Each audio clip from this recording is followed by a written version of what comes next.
Thank you for having me back to be able to watch this. No, it's going to be fun. So we're going to watch the last race, parts of it, and give our take as we go through it. So with that, let's begin the coverage. That, of course, is the roof cam on Dale Jarrett. We are set for the green flag here at North Wilkesboro for the 93rd time and final time for a NASCAR Winston Cup race. The green flag is waving and the Tyson Holly Farms 400 is underway.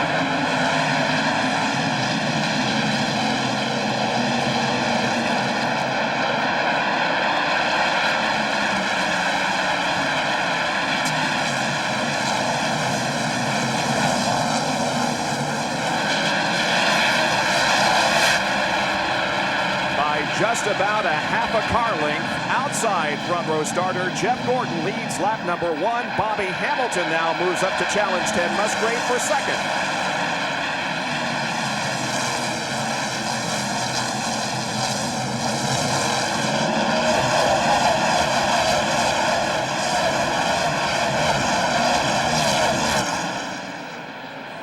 Hamilton has second place, Musgrave in third. Mark Martin fourth, and Ernie Irvin is in fifth position, and Hamilton looks like he's ready to challenge for the lead. Taking a look. There comes Earnhardt trying to get on the inside of Michael Waltrip, trying to follow Rusty Wallace through that hole. Inside. And a battle for the lead. -3. That's a battle for third position and also a battle for the lead. Yes, Bobby Hamilton comes up inside of Jeff Gordon and takes the lead. Boy, he got a great bite off the corner. That looks like that STP Pontiac is hooked up today. I talked to Bobby Hamilton down in the garage here, and I said, how's the car? He said, very, very good. So thoughts, first few laps? Listen, Bobby Hamilton was a heck of a short track driver. That's my first thought. To see some of these guys and to watch them get around this racetrack. If I'm going to run the All-Star race, I'm going to watch this race because you see Bobby hook the corner, get a good run up off of it.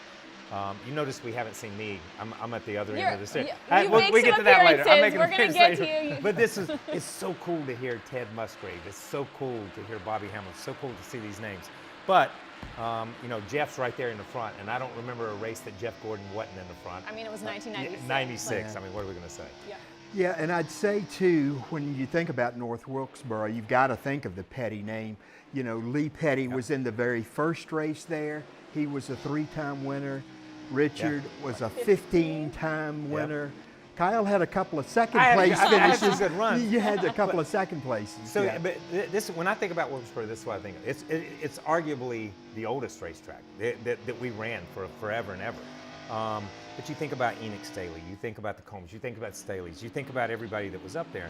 But what I always think about is when we would go up from level cross and we'd cross 421, you had just crossed into enemy territory. Okay. That was Junior Johnson country right there. And you had to go into North Wilkesboro and take that trophy and take that flag away from Junior or whoever drove his car, whether it be Bobby, whether it be Darrell, you know, no matter who drove it. And it had a really unique layout. It had a downhill, uphill Oh, yeah. kind They of just built it design. in a patch. They didn't do anything. They did not grade the land. Yeah, I mean, it was, you know, and they went to pavement in 1957, but it was dirt before then. And if you look at some of the pre-NASCAR days, it was just a farmer's field. That's right. That was just a farmer's field that somebody got a motor grader out and made a circle. And that's how a lot of racetracks were. You talked to my granddad before he passed. That was the deal. They would go into a county. They would go into a state. Somebody would cut a field, cut a patch, never symmetrical. They were all like Darlington, egg-shaped. There was a big corner and a small corner. Uphill, downhill, you see it right here. So it was, that's what those guys, that's what NASCAR cut its teeth on. This place just survived for a long, long time after that period. I know we haven't seen you yet, but we will get to Kyle on track at some point.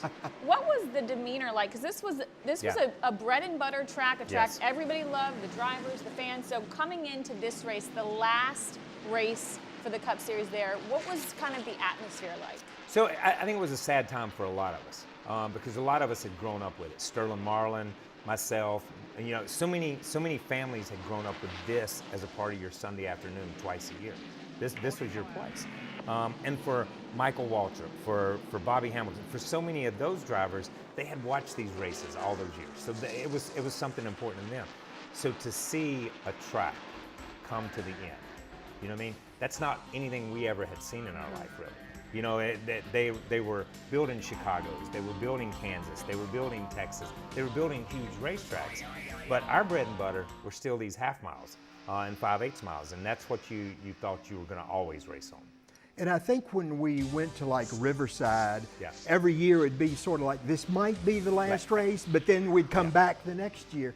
But with North Wilkesboro, this was final. Yeah.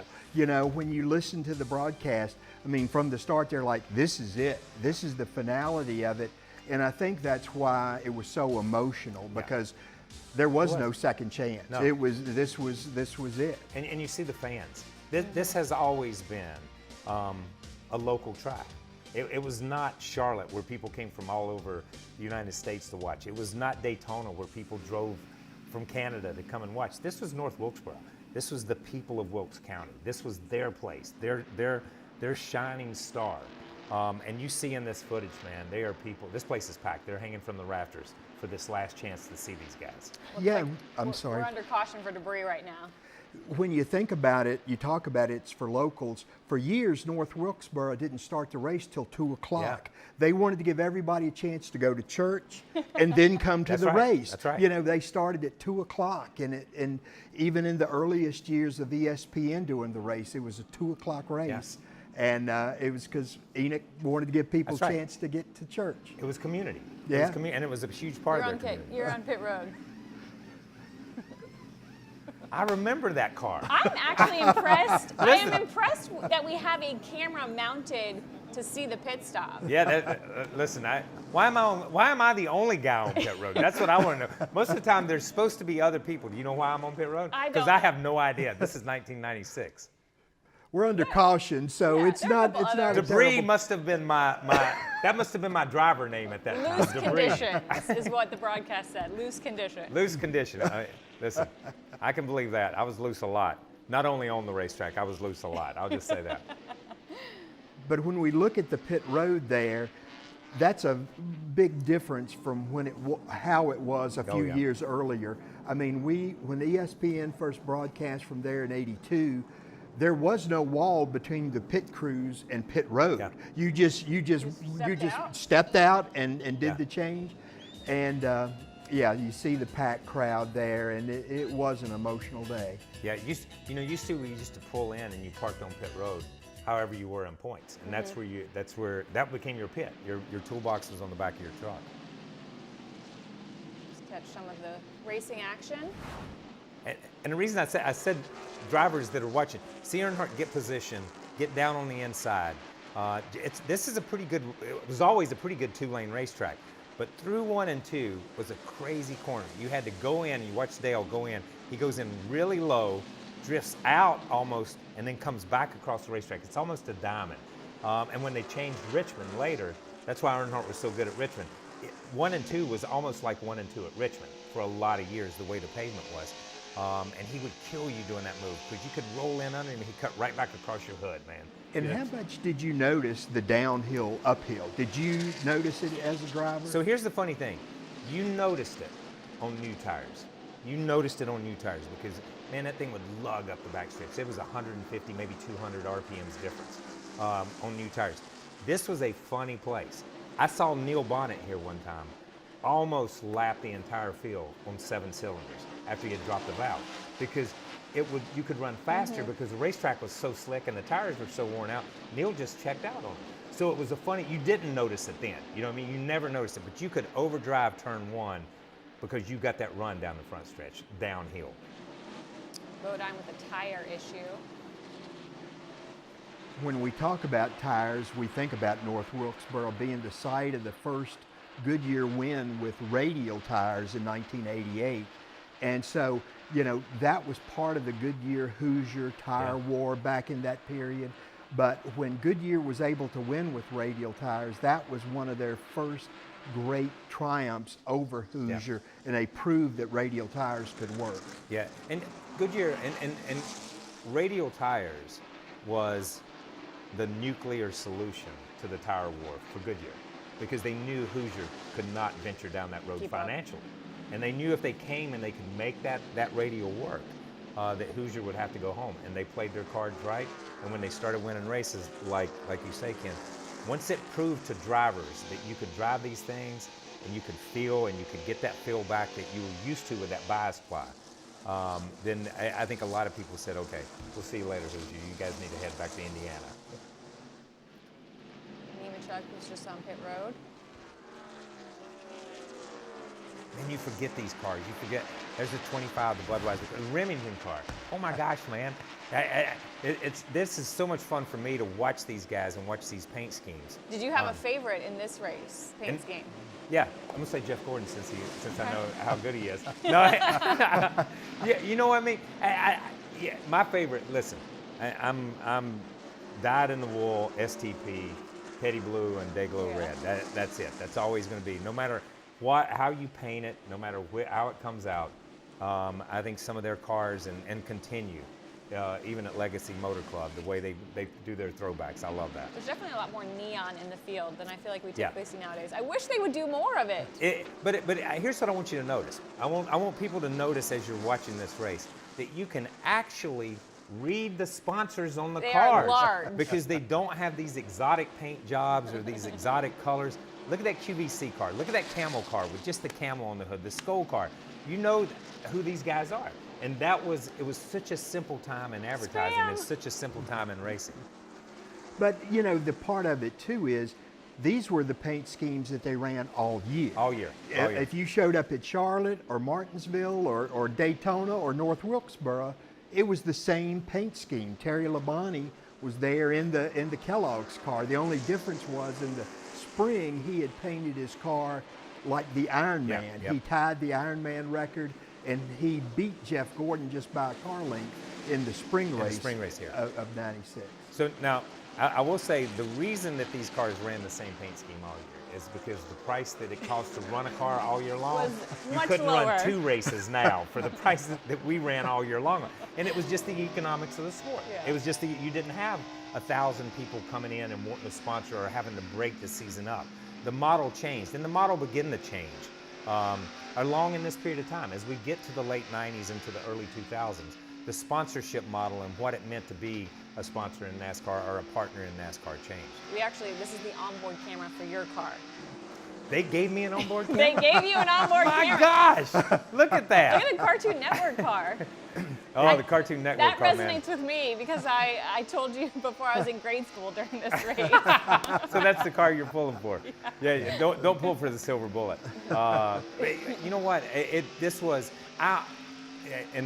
another in-car shot. I always loved this place. I just always loved this racetrack. I remember one time we went in right here, the racetrack tore up, and you had to hit your marks every time. To be as slick, to be as tough as it was to drive, it was kind of technical. You had to hit your marks. If you missed your marks, man, you were out to lunch, man. You could lose 3 positions in the corner. And you see how close these guys race now. What I like about going back and watching these old races is I don't care whether it's for the lead, I don't care whether it's for 20. There's somebody racing. There's somebody racing on this racetrack all the time, somebody catching somebody. So what was it like for both of you to hear that North Wilkesboro was going to be revitalized and the All-Star race was coming back? You know what? It was a half step for me, and I say that. I was excited and totally excited that they're going to run the All-Star race. I would like to see it as a mainstay on the schedule. Oh. So that's me.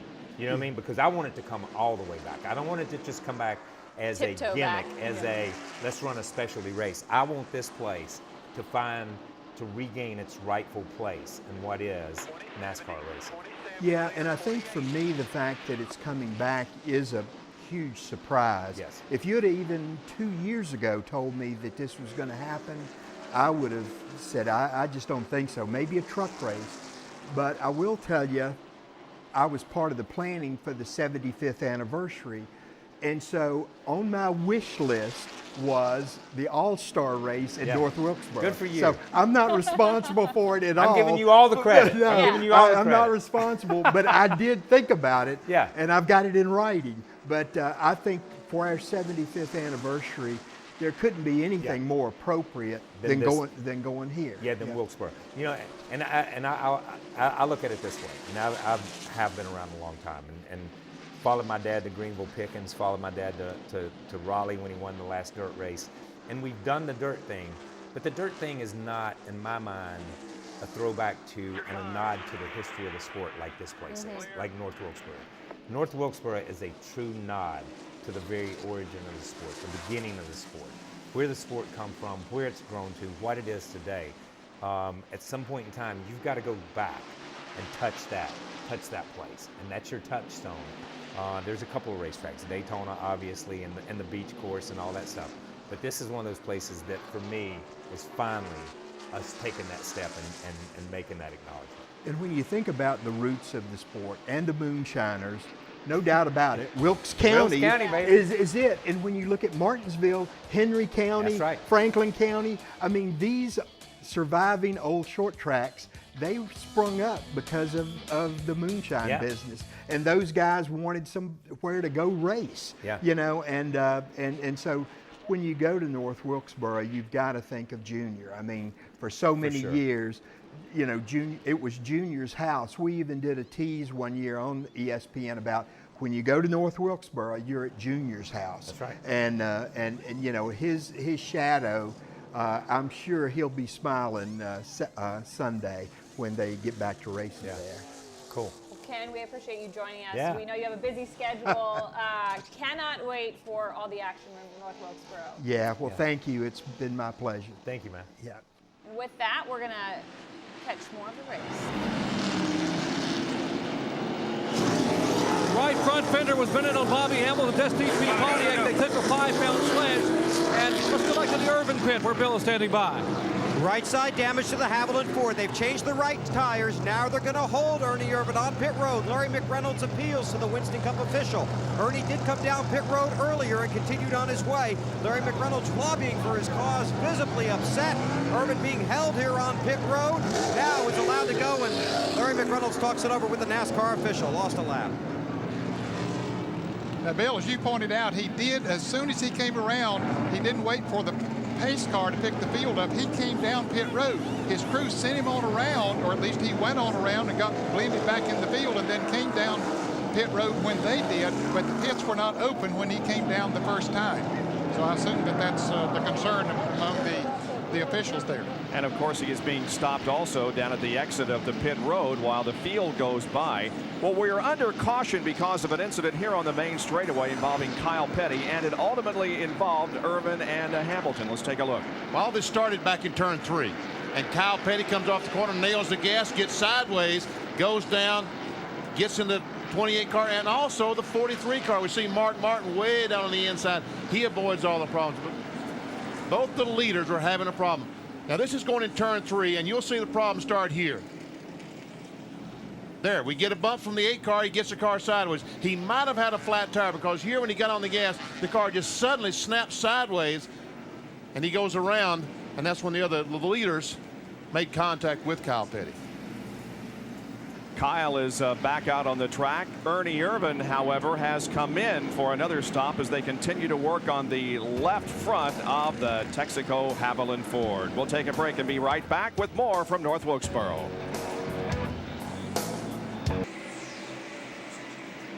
Back at North Wilkesboro, where Rusty Wallace has taken the lead from Mark Martin. You folks felt like it was going to happen, didn't you? Well, it did. Sure as the world. About a lap after we went to break, Rusty Wallace went down behind Mark Martin in turn 3 and 4, and here's what happened. Mark goes up the hill just a little bit. Rusty didn't. He turned left and took the lead. And so the Miller Ford is up front for the first time this afternoon. Now we look back on second place Mark Martin. Here is Jimmy Spencer and Derek Cope. And what are they battling for? 8 spot. 8 spot. And Jimmy Spencer just took it over. Spencer has a good race car here today. Let's not count out Sterling Marlin and the 41 of Ricky Craven, which is having a good show. Here are the Waltrips. The brothers Waltrip with Michael to the inside and Darrell to the outside. And John Curtin has an update on Darrell Waltrip. John. Well, you've seen Darrell drop back and lose some ground. He had gotten all the way up into the 9th position, but Jeff Hammond just told me that he doesn't like this set of tires, and that last adjustment that they made, a slight adjustment on the track bar, the car is still loose on this set of tires, so they would like to get a caution, and now he's getting passed by Ricky Rudd out there on the racetrack. They'd like to see a caution, bring him back in, put 4 new tires on it, and make another adjustment to try and tighten the car up. That puts it back to 19th position. John Andretti is 2 laps down, not on the same lap as Darrell Waltrip, but just as fast as he went forward, he's going back. And Ricky Craven trying to take over the 10th spot from Derek Cope. He does it. We got Rusty in the lead. A couple things to cover, though. Larry Mack. Larry Mack. Losing his cool. That's the way Larry Mack does. That's Larry Mack every Sunday on Fox. That is true. Are you kidding me? Yeah, getting fired up. But that's the intensity that Larry Mack brought to the table as a crew chief. That's why he won so many races. That's why he won big races. That's why he won with Ernie and Davey and Earnhardt and all those guys. I mean, you didn't mess with Larry. Once they dropped the green flag, let Larry do his job. Occasionally nowadays you do get a crew chief that gets fired up and tries to argue with an official, but not like up close. No. Like, not like we used to. Yeah. Not like these guys used to. You know, these guys, it was a lot different. You saw the official, and he was explaining to Larry. Larry's standing in the middle of pit road. No helmet, no uniform, no anything. I was just like, standing what there. is happening? And that's just the way it was. Because it was a different group of officials, a different time when it was all about relationships. You had a relationship with that guy, and that guy knew you were upset, but that guy's listening to his headset, and he's listening to the tower, so he's got to do what he does. And then we also had your spin. Yes. What happened? Ran out of talent, looked like to me. You brought the talent to the studio, though. I just spun in front of the field. And Benny, I was listening to Benny. Benny says he must have got bumped. I'm going to go with Benny Parsons. I must have got bumped. And I don't know what happened. I spun in front of the field. Did not have a good day that last race up there. I do remember that. We didn't run good from the time we got there, and that was a disappointment to me because, as we talked earlier, this was always a special place. But man, I'm still just fascinated sitting here watching this. We got Terry Labonte taking the lead. And you know, at this time, Terry is third. He's in third. Third, but at this time, Terry is driving for Rick. Yeah. And Terry's already been through his stint at Junior Johnson, so Terry owned this place for a while too. Terry knew how to get around this place. You know, anybody that ever drove for Junior knew how to get around this place because he spent hours up there testing, tire testing. The shop was what, eight miles down the road. They just haul up, have lunch, run some laps, and go back to the shop. So it was easy. So Terry's running in third. He won the spring race. How much just did each of the drivers, including yourself, want to win the last North Wilkesboro race? Was that something that people were really intense about? Yes. You know, I think if you go back, you know, when we went to Indy that first year, everybody wanted to win that first Indy. Everybody wanted to win Indy. When we went to Texas for the first time, when you went to a lot of these racetracks for the very first time, you were going to be the guy that forever and ever and ever won that first race. And at Wilkesboro, you were going to be that guy that forever and ever won that last race. Put the track to bed. And that was it. Yeah. You closed the door, you turned off the lights, and you were the last guy standing with the trophy. So I think there were a lot of people that went there and had that in their mind. That's always going to stand. That's always going to be there. Obviously, it's not. We're going back for an all-star race, but for a Cup season race, that was the deal. And there was a lot of talk about that. There was a lot of talk all week long because, I mean, you had your name, you know, with Richard Petty, with Bobby Allison, with Cale Yarborough, with Junior Johnson, Darrell Waltrip. All the greats, all the Hall of Famers that we talk about week in and week out have won here just like they won at Darlington, just like they won other places. So this was a big race. It was more than just about the trophy and the points. So we have the onboard from Rusty in first and Jeff Gordon getting after it. And you see here, you see this back. You see how low they're running on the racetrack. You know, you're down there in that light gray area where there's not a lot of rubber put down yet. You're trying to get the car rotated in the middle of the corner, and you're trying to run straight up off the corners. This is 1996. It's going to be exactly the same when we go for the All-Star race. Plus 27 years. So that is so. Yeah. We were talking, and throughout this broadcast, you hear all the teams complaining about tires. Yes. And it being hot and it being slick. And now they are not repaving it. They repaved pit road for the All-Star race, but the actual racing surface not repaved. Yeah. So what are the drivers going to be saying this weekend about tires, about the track surface? Listen, you know what? That was me. I was in that shot. I just want to throw that out there. That was me going 2 or 3 laps down because I've already been spun and been in a wreck. But you know, it is. I think the drivers expect it this week. Okay, I will say that. The expectation is this place is not going to have grip. This place is going to be tough to get a hold of. This place is going to be tough to hook up off the corner, to drive. It's going to be a place. The best part about it is, you know, yeah, there's a couple of guys that have run some late models there. Late model is not cup racing. Yeah, not the It's same. not. Truck is not cup racing. Okay? Xfinity is not cup racing. This is the top. This is the sharp end. This is where you've got to get it done. And if you can win here and do things at the cup level, it changes your whole life and your whole perspective. So I think these guys expect it. But the field is pretty level as far as experience goes. I know they've got simulators and I know they've got all that, but you know, you can't watch enough film or watch enough stuff that these guys are doing until you get out there and experience it. It's going to be interesting to see what their comments are. I'm sure some of them are going to say, what in God's name are we doing back at North Wilkesboro? But at the same time, man, it is just, it is a place, I'm telling you, that deserves to be where it's at. Do you remember the first time you went there? Oh, yeah. Even before you raced? Shoot, yeah. Yeah, Okay. man. I remember we all sat in the infield. You know, we parked in the infield, and I go back to Wendell Scott. We would always park beside Mary and Wendell and their families, and we all ate out of the back of the cars, and my mom looked after us. And I can't tell you how many times, and y'all talking earlier, my dad won 15 races here. I can't tell you how many times when I was 6, 7, 8 years old, I'd be asleep in the car, and my dad you'd hear the car crank, and my dad had just finished signing autographs, because he signed autographs forever and ever. And he'd move us over and set the trophy in the back of the car, and we'd drive back to Level Cross, North Carolina, about an hour and a half, hour and 45 minutes away.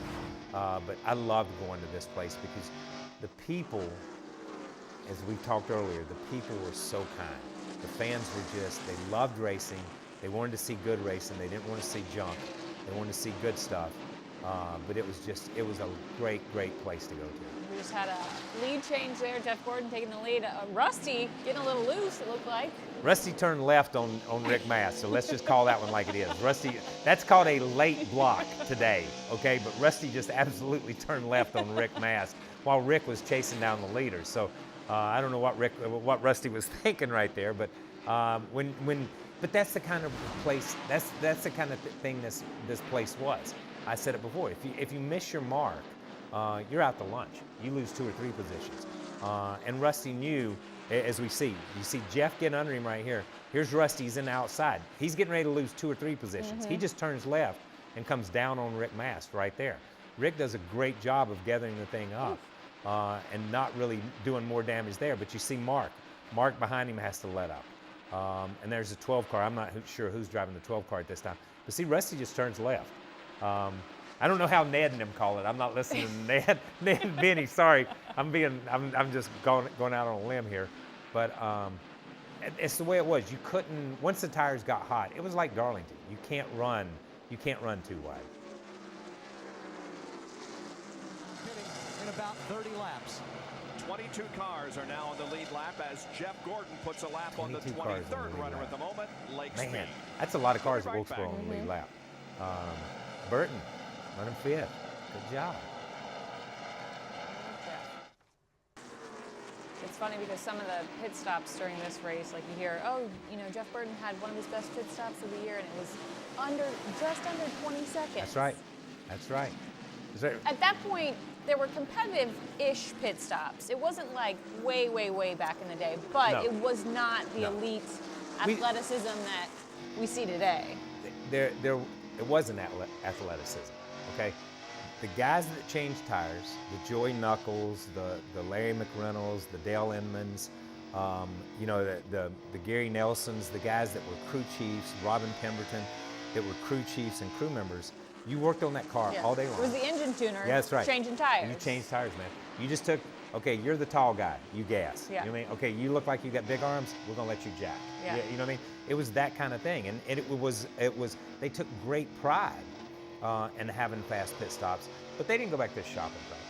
They didn't lift weights. They didn't run. They didn't do all this stuff. It wasn't about that.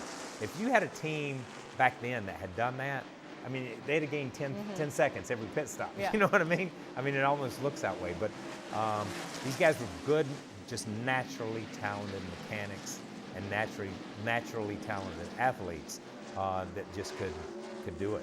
And they got it done forever, man. These guys changed tires until their mid-40s.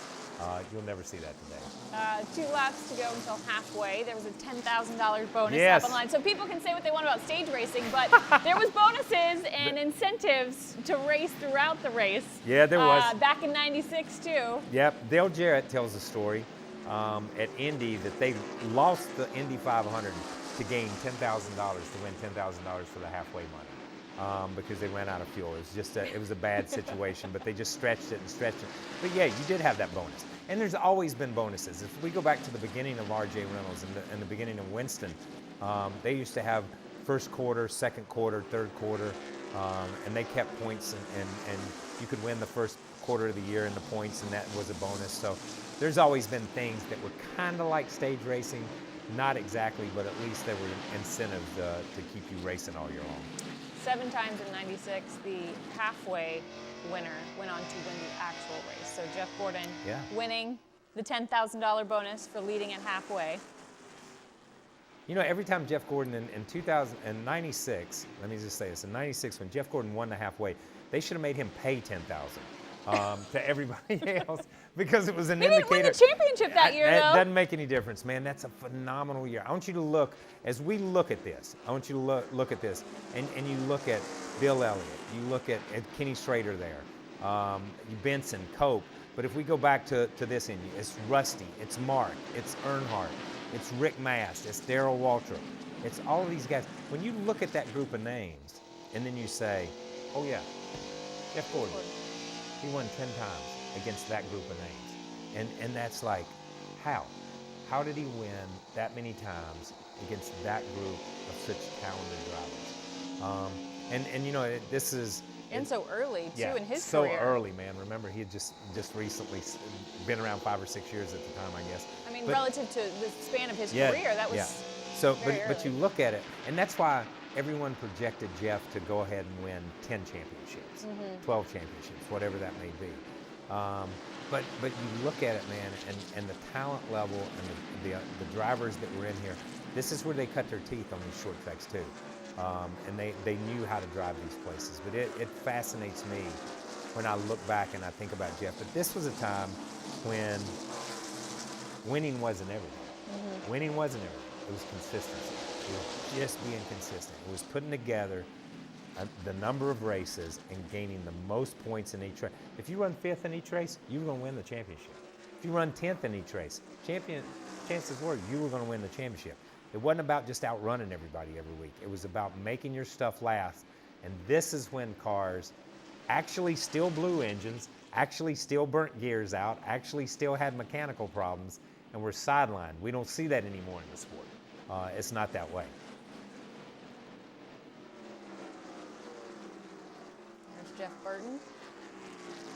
Great, and it's funny, we're sitting here on a Monday after Darlington, when Jeff's son Harrison run the '99 paint scheme at Darlington for a throwback, and that's and finished 6th, by the way. Finished 6th, which is so cool. You look at some of these paint schemes, and this is just a plethora of throwback paint schemes. You know what I mean? This could have been Darlington. Yeah. But it's really cool to think where Jeff Burton is right now. It's really cool to sit here and think what Darrell Waltrip has meant to the There's sport. so many names in this race that are still doing things for this sport. Yeah. That's a cool thing. But that's the funny part. I saw Ernie Irvin. He's driving here, and I saw him yesterday, and his story, getting to the sport, what he meant to the sport, then the tragic accidents that he had, and having to retire from the sport at an earlier age.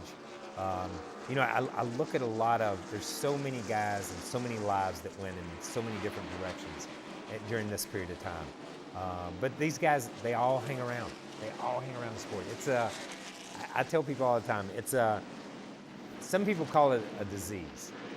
And they call motorsports and especially NASCAR racing a disease. It's Maybe an addiction. It's an addiction. It is. It is an addiction. It is not a disease. It is an addiction that you cannot put down. You cannot put down. Just when you think you can for, you know, it's like this Sunday, I'm not doing this. I'm not watching it. And sure enough, you'll turn it on in the first 5 laps. You'll turn it on halfway. You'll check something.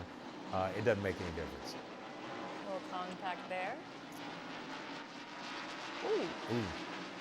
He had to brake hard, and you see that when you brake hard like that, you obviously he slid the tires a little bit.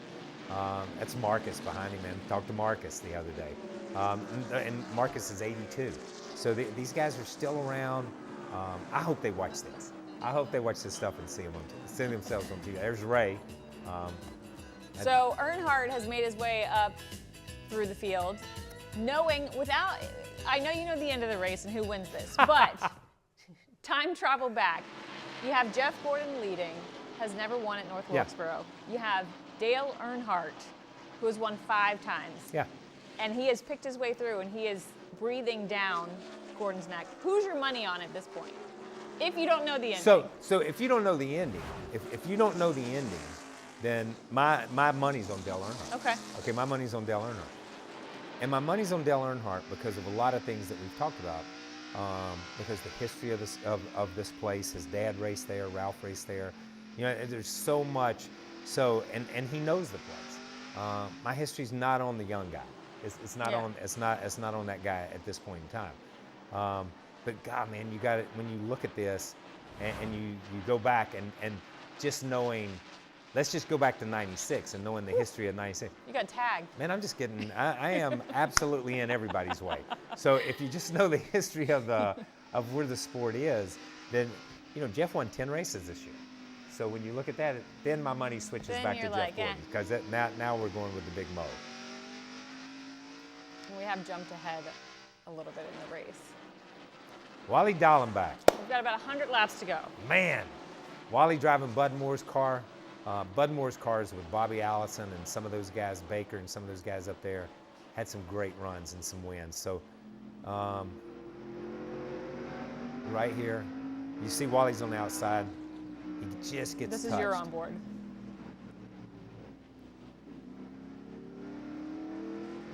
There's the camera. Wonder if they sent me a bill for that.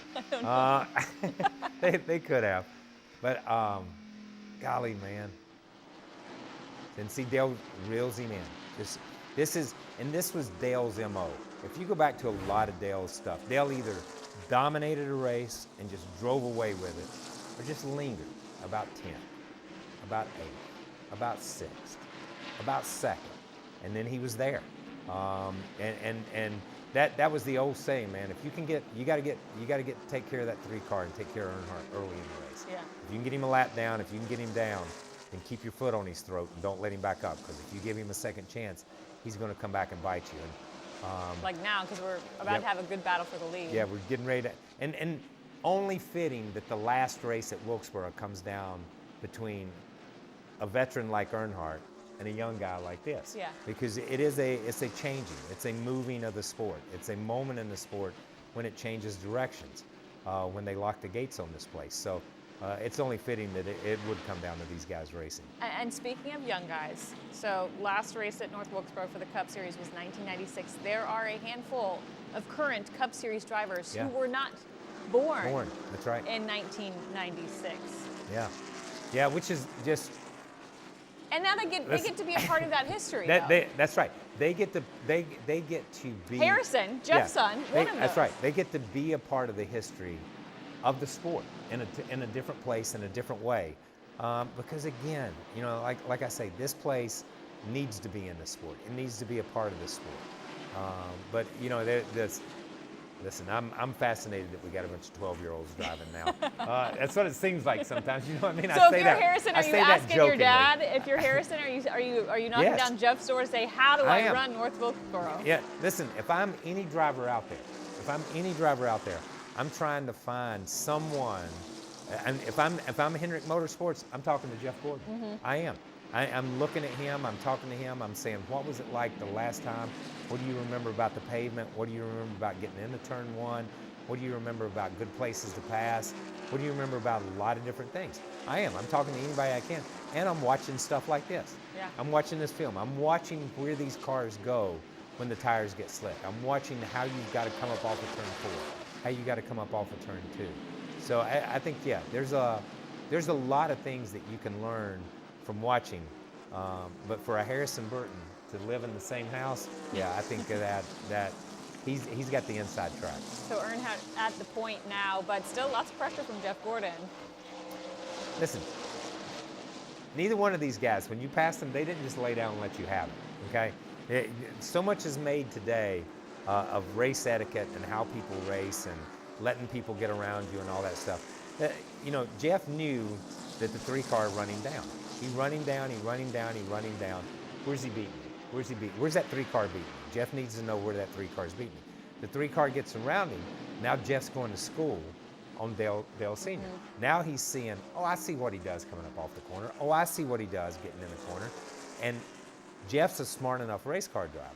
And great race car drivers are that way. They'll use your own tricks to beat you with. And that's what Jeff could do. Jeff could look at a situation, figure out your weak spot. A young Richard Childress right there. Yes. A young Richard Childress. Could find your weak spots and then use them against you. And Earnhardt was the same way. All great drivers are that way. They are constantly learning, constantly cataloging, and constantly coming back to do it again. And Earnhardt was using a slightly different line there than Jeff was using. Yes, so. for sure, for sure. And there's the deal. And now you see Jeff get position on him. Now Jeff's run back. Jeff's watched what he's done, and now Jeff's gone in and used that position. Jeff rolls through the center a little bit better. He has, even when Jeff was behind him, Jeff rolled through the center. His car rotated a little bit better. And here's the thing. You have to ask yourself, did Jeff go to school on him and now is going to beat him? Or did Jeff just let him use up his tires and then give him that little bit of false hope to say, go ahead, I'm going to let you have your moment of glory and then I'm going to drive away. So it's funny when you watch it because here he is already 3-car lengths ahead of him. And Jeff using works lap traffic too. Yeah, in lap traffic, and he just works traffic masterfully. Terry Labonte there running, what, 6th? Rick Mast having a great run in that Hooters car. Man, I think the 81 is Kenny Wallace. Is that Kenny Kenny's driving in that this car? race, yes. Yeah, I think that's Kenny. Kenny's a great short track driver. I don't think Kenny ever got the credit he deserved. And here they are back together again. You see Earnhardt just lean on him a little bit and make him wiggle. And Jeff can't afford to give it up because there's Dale Jarrett right behind him in that 88. Can't quite make it, can he? Now, Jarrett's car's been cutting awfully good going into turn 1, but Gordon has the Wow. upper groove there. Might get This a is little better 88 laps to go, and these guys are racing like it's the last 5 laps of the Daytona 500. Well, And it is. It is. It's the last 80 laps of history. Yeah. You know, and don't think they didn't think about it.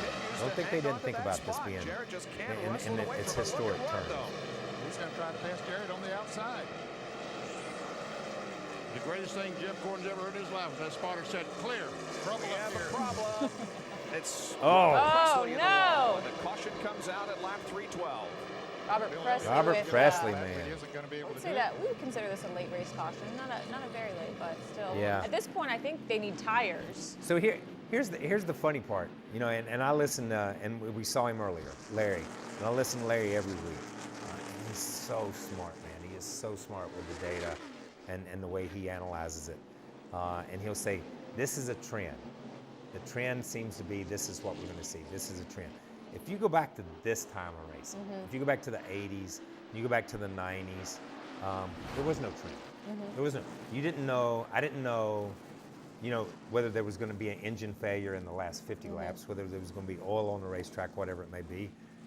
You see these guys pulling the fenders out where they've all leaned on each other on these pit stops. These pit stops still, even at 19, 20, 21 seconds, look incredibly fast to me. So They, I'm not they going look to say faster anything. than 20 seconds. Yeah. This is a very important stop. But you see how the choreography has changed You know, it's just a little different. trouble there. And then you see Dale Sr. and Jeff Gordon in tandem making their stops.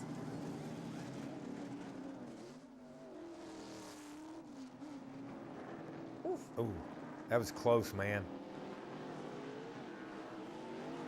Didn't they have Tires laying in like the middle of pit road. The timing and scoring was like manual at North Wilkesboro, like a Timing and scoring. Yes, it was. It was. There was no scoring loops. No. There was no place.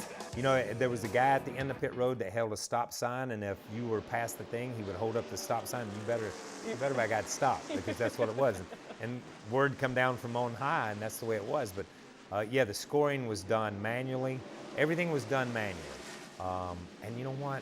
It's amazing, the system that NASCAR had and that they came up with. You see Jeff get position right there. See how straight he comes up off the corner and just takes that position. And oh, man. Ooh. Yeah. This is going to be good. See, Jeff lets it roll up a little bit and stops the 3 cars' momentum. Get the lead as soon as the green came back out, because Jeff told Ray, said, when we get a few laps in our tires, I can't run the high groove off turn 4, and Earnhardt can. I'm concerned our tires may not last 80 laps. I know Earnhardt's will. We'll see how it plays out. Let's go to Bill So Weber. you heard them commenting that that Jeff got on the radio talking about doesn't think his tires are going to last 80, but thinks that the 3 cars will. And that's a difference. That is what in today's terminology is called short-term speed versus long-term speed. Yeah. You know, Jeff's saying, I got him early. I can stay where I need to be. I can run the way I need to be. But he's going to come. He's going to come for me. When my tires give up, he's going to come for me. And that to me has always been fascinating. Is you try to build that in, but sometimes, man, it's a hard thing to find. It's a hard thing to make work. We jumped ahead a little bit, closer to the end of the race. And look where Jeff's at. And Jeff.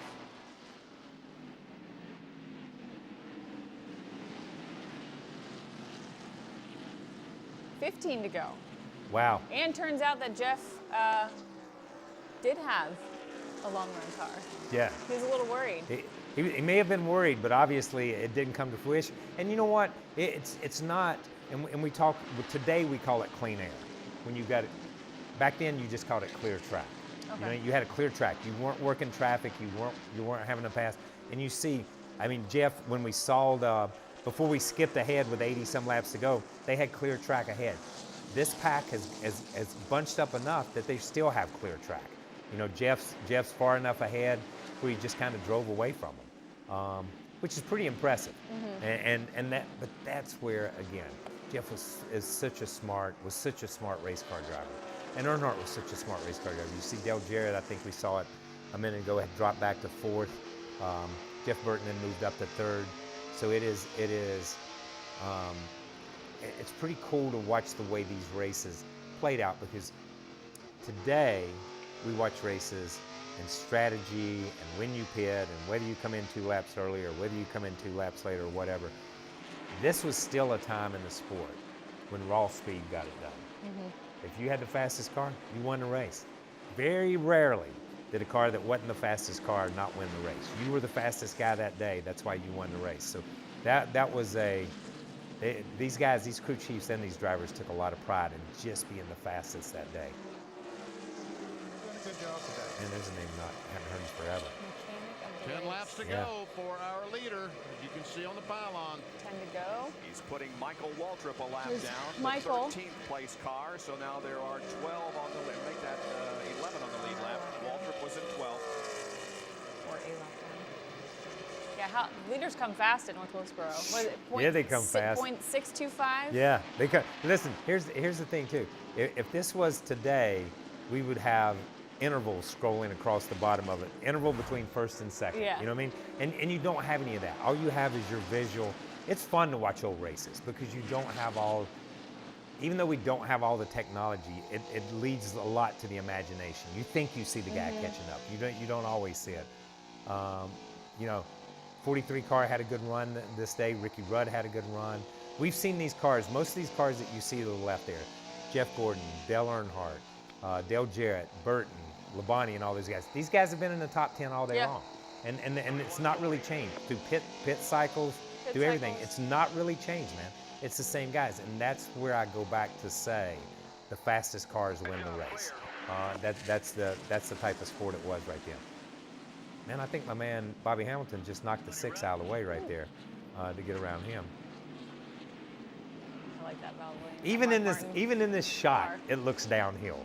Even in the shot, it looks like they're running downhill, the way the camera is, which is pretty fascinating.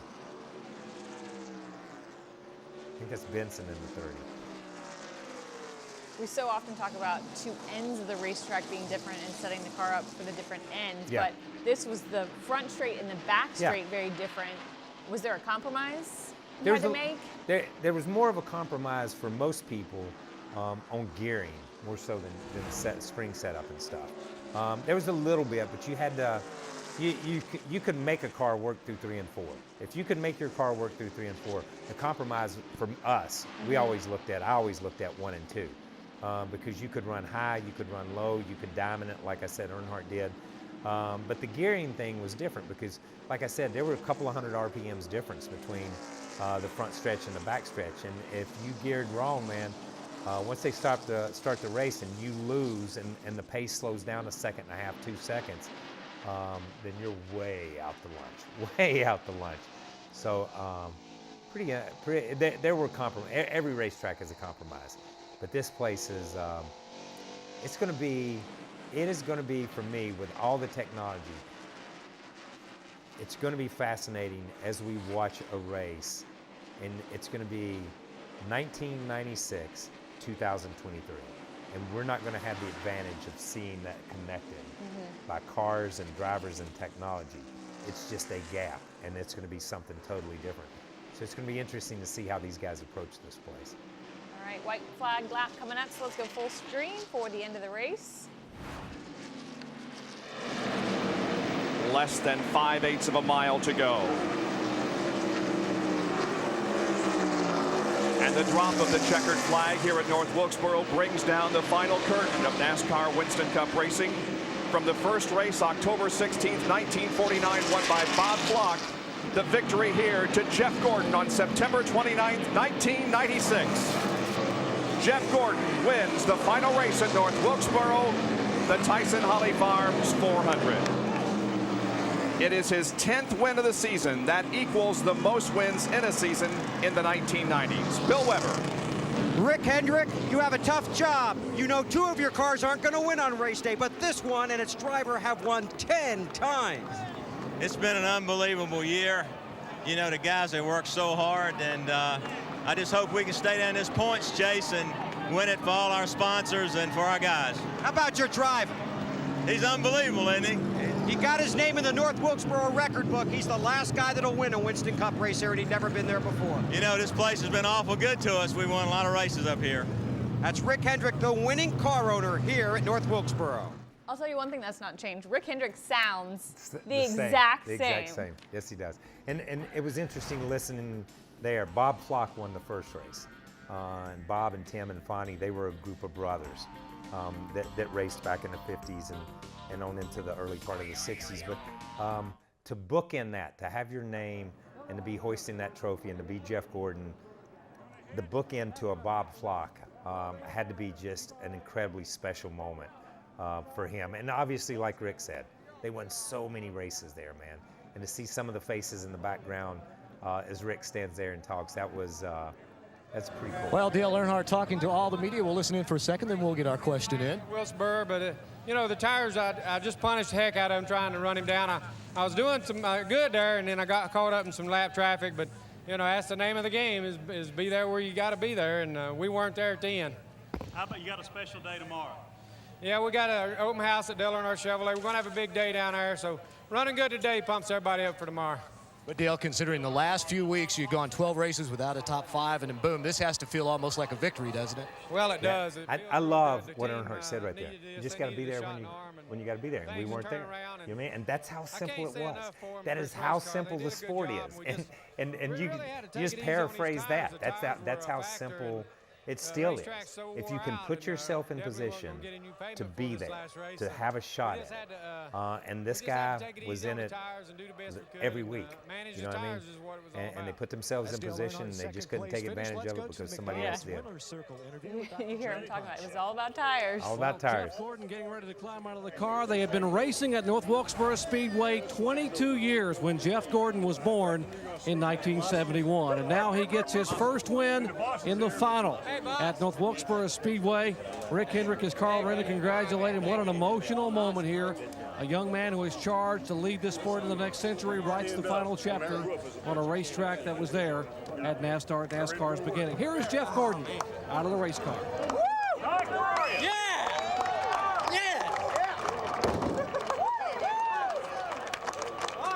Well, Jeffrey, what an effort as Brooke comes in and gets a big kiss from her husband. Jeff, what an outstanding effort today. Man, I tell you what, this team is awesome, awesome. You know, we just tried to save tires all day long, and I had to change my line on that last set of tires. I learned a little something from Dale Earnhardt today. You know, I'm always learning something from him, and he had a little bit better line around there, saving tires a little bit better. I could be real quick on new tires, but it'd fade on the long runs. And man, I tell you what, the guys just did a great job of adjusting that last set of tires, and it was perfect. Again, want to thank DuPont Automotive Finishes, Quaker State, Coca-Cola. It was a great day. The Lord was certainly with us today. I heard you tell Ray when that last pit stop came that you're not sure you could run with Earnhardt in the high line off turn 4, but when the green came out, you took off. Well, you know what happened was I had such a good start there, and the tires came in so quick that I got out there and I got to adjust my line and start searching. And right there before we came in, actually, for that last pit stop on tires, I adjusted my line to see if I liked that outside off of 4, and I started arching a little bit higher, coming into 1 and shooting straight off of 2, and man, did it work. You know, Burton come up on us, and I was trying to save it and not push it too hard, but then once we got in traffic, man, that thing was just awesome. You've been in the record books for a lot of reasons. You're going to be in the record book for the winner, the final winner at Winston Cup Racing at the Wilkesboro Raceway. That's got to be special. Such a special. That's why I'm so excited, because I mean, this is North Wilkesboro. I'm not supposed to win at North Wilkesboro and Martinsville. I don't know what's going on. It's been crazy this year, but to be the last race, Winston Cup race that's going to be here, it's like you feel sorry, but at the same time, you're elated to go down in history in the record books. And I think these fans saw a great show today. That was one heck of a race all the way to the finish. A special young man wins a special race, the final one, at a special place. Bob? We need a thumbs up for Jeff Gordon, the 1995 NASCAR Winston Cup champion, has been named third quarter nominee for the NASCAR True Value Man of the Year Award. He has just won his 3rd in a row and 4th in the last 5 races. So he said exactly what you called. He said he watched what Earnhardt did, and he adjusted his line. That's what great drivers do, man. Yeah. Especially when you're getting beat by somebody. And Jeff put it in perspective there. Like he said, you're sad, but at the same time, you're proud that your name's going in the history book and stuff. And listen, I think every one of them talked about tires. Mm-hmm. We talked about that. Yep. We talked about we're going to hear about it when we go to the All-Star race. We're going to hear about tires, because that's the way this place was. But I look at that, and that was Bill Broderick who directed Victory Lane. By the way, on a platform. Yeah, very on a platform, cool thing about which North was very, Wilkesboro. very cool at North Wilkesboro. Very, very cool. They lifted you up so the fans in the stands could see it. That's what it was all about. So I think, when I look at this race and I say, man, that was a fantastic race to end the history of what North Wilkesboro was as a racetrack, as a standard, or as a regular cup competitor and a regular racetrack. I look at this and I say, okay, now North Wilkesboro begins a new era. It begins that specialty racetrack, that racetrack where we're going to have cool events. I hope and pray that the All-Star race is exactly a duplicate of this race. I hope so too. Because if it is, it will send the sport in a totally different direction, and that's pretty cool. That's pretty cool. It's pretty cool for me to sit here and say, okay, Earnhardt, Chastain.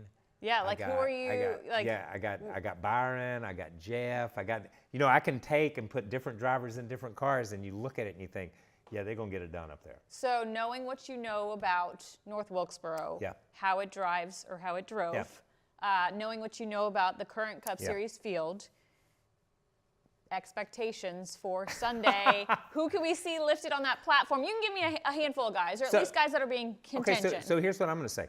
I think what we're going to see is a combination of the races that we see at Bristol, Martinsville, and Richmond. Because what you have at Martinsville is you have that, you've got to get down, you've got to rotate, We hear it all the time. You're going to have to do that. Have a car that turns. You're going to have to have that here. What we see at Bristol is you're going to have to keep that momentum up, run that high line, get a good run, diamond that corner, come back across. We're going to see that up here, okay? We're going to see that up here. What we're going to see at Richmond is that place where you see you're going to have guys run different lines that come back together and try different things. And we're going to see that up here. So we're going to have all of that on a 5/8 mile track with worn out asphalt, with drivers that are going for $1 million, okay? No points, nothing but bragging rights. That's all this is about. That's all it's about. And that totally changes the mindset of a driver. It just totally changes it. So we're going to see things, and could see things, possibly so uncharacteristic from a Martin Truex, from a Ryan Blaney, from a Ross Chastain, from a Daniel Suarez, from these guys who have won races and can win races.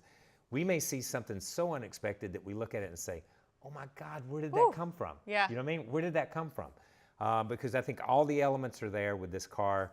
And the one thing we do know we're going to have is complaining about the tires and complaining about the grip. So we're going to get that no matter what. Grip, aggression. Aggression's going to be big. It's going to be a lot of fun. There is 3 full days of action coming your way from North Wilkesboro. Stay tuned to all of NASCAR channels for all of that coverage, and it all culminates Sunday, 5:30 p.m. Eastern on FS1. You have the NASCAR All-Star Open, followed by the NASCAR All-Star Race for that $1 million. Drivers are going to put up their dukes. That happens 8 p.m. Eastern on FS1.